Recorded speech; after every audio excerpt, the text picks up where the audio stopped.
जिंदाबाद।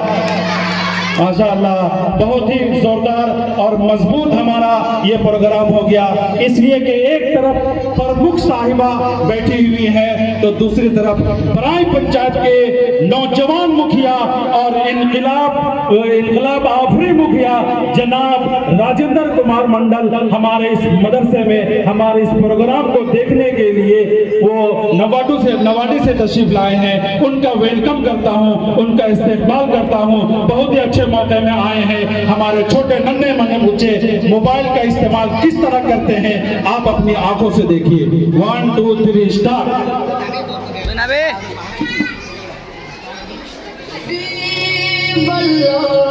या रसूल